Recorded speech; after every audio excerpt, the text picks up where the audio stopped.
I'm live. Easter Sunday. Holiday. I am reading out of So Moses Was Born. It is another of Joan Grant's far memory books. It plays at the time before Moses was born. It is written from the eyes of Nebunefer, who was the royal heir. I always have problems with heir. And he writes about the circumstances and the way of life at the time.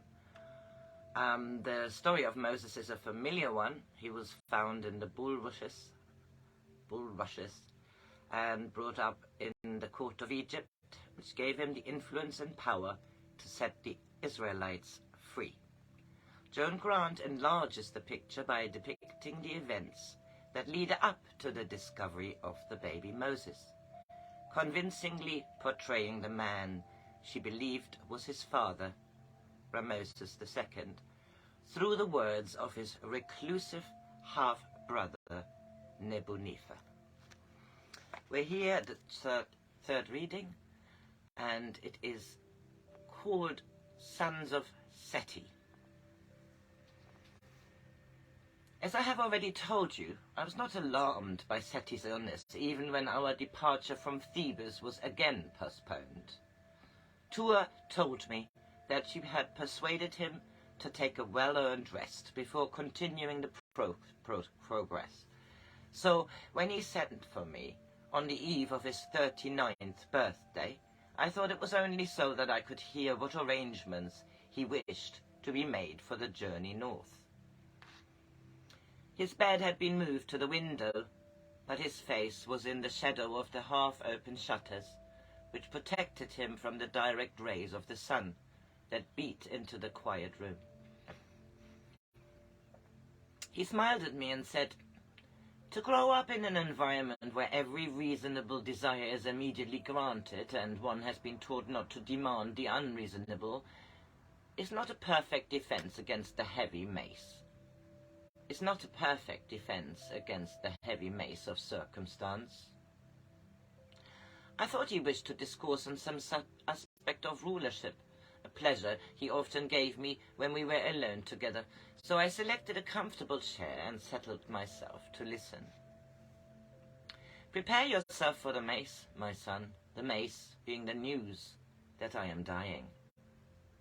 He said it so calmly that I thought he meant it only in the sense that with each day's sunset and sunrise all men die and are born again. He lifted the linen napkin that covered a dish on the table beside him. "If you need proof that I speak in all seriousness, it is here. A mouse boned and seized in honey, so pathetic it looks, curled in its nest of jasmine. But it is a sign, certain as the seal of Pharaoh, that the royal physician shares his master's recognition of the inevitable." His voice was so level that I still thought he was indulgent in paradox, a form of words which amused him as lesser men test their skills with ivory pegs set in a gaming board.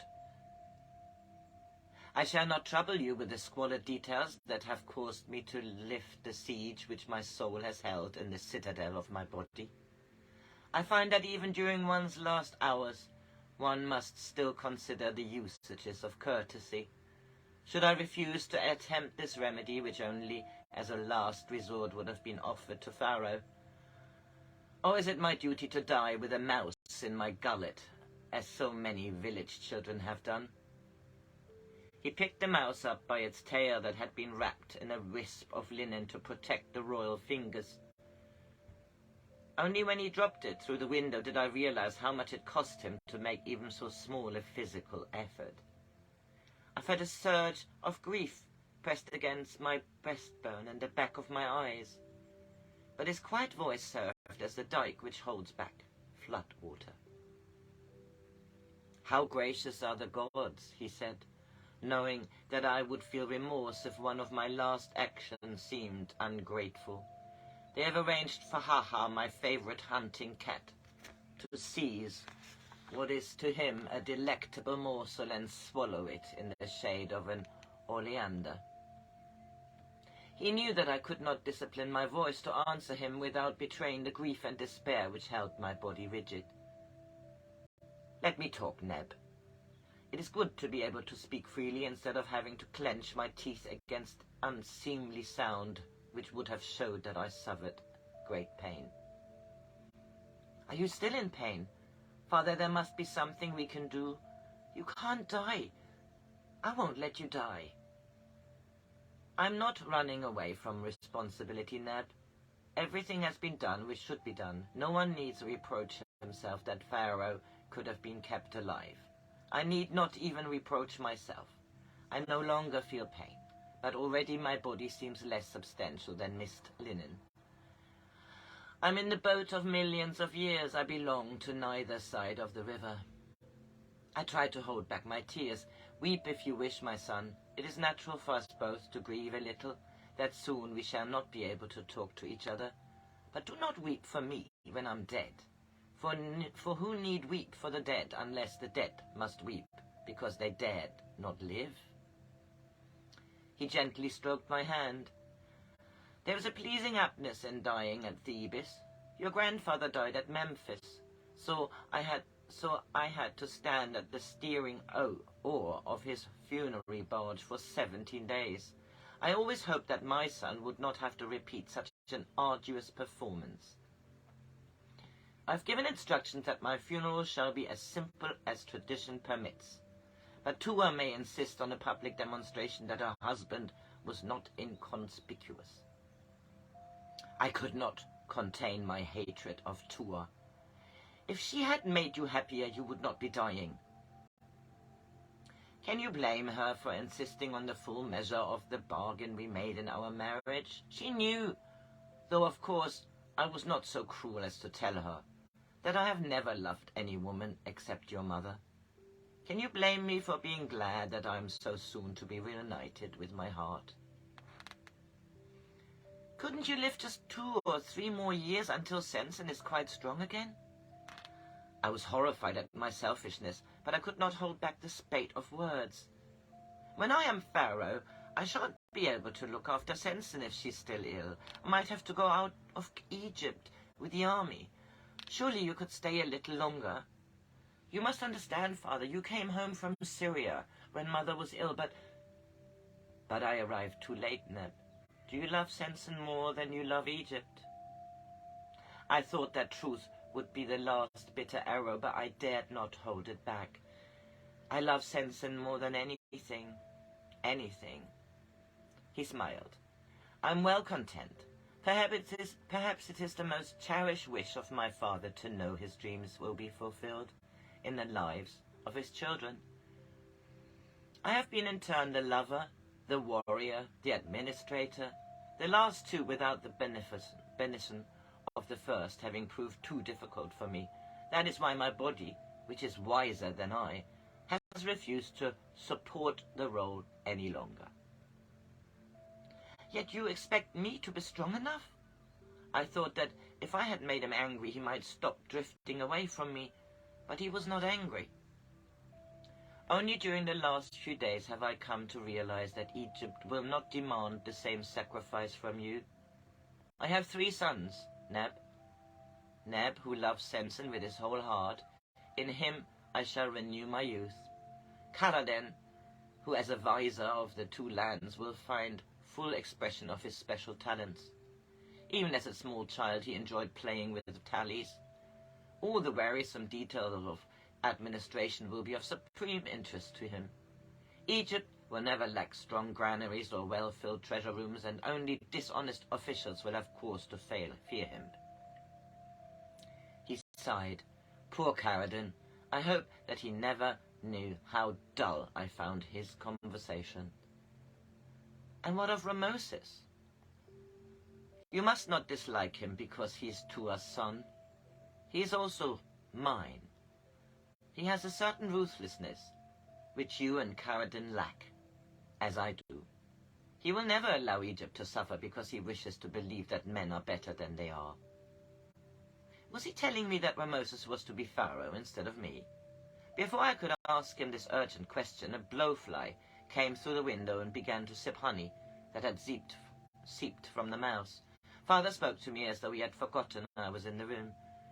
Blowfly, should I have refused the mouse and so saved others from the ineptitude of physicians? But I please, haha. Surely that is something in my favor, for one seldom manages to please even oneself.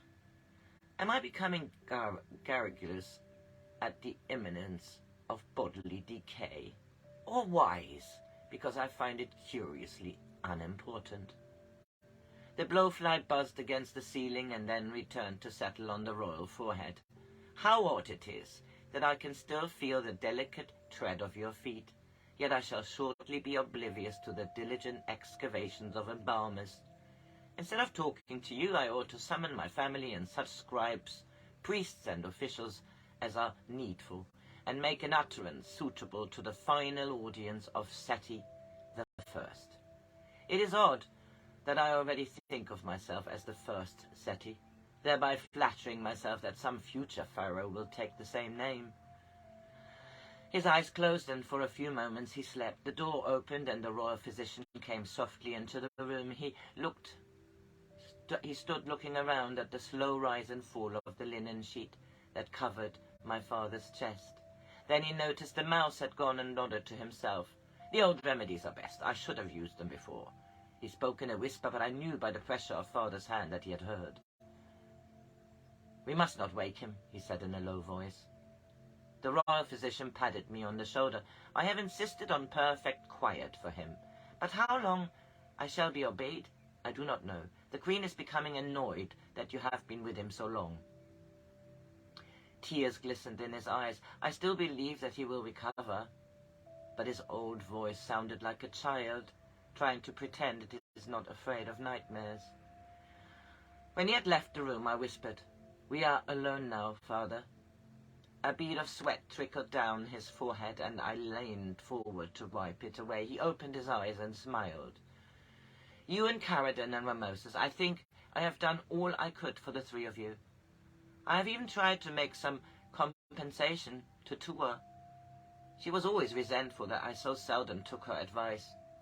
My final gift to her is that she will think that giving Sensen to you and the crook and the flail to Ramoses was her wish instead of mine. Poor Tua.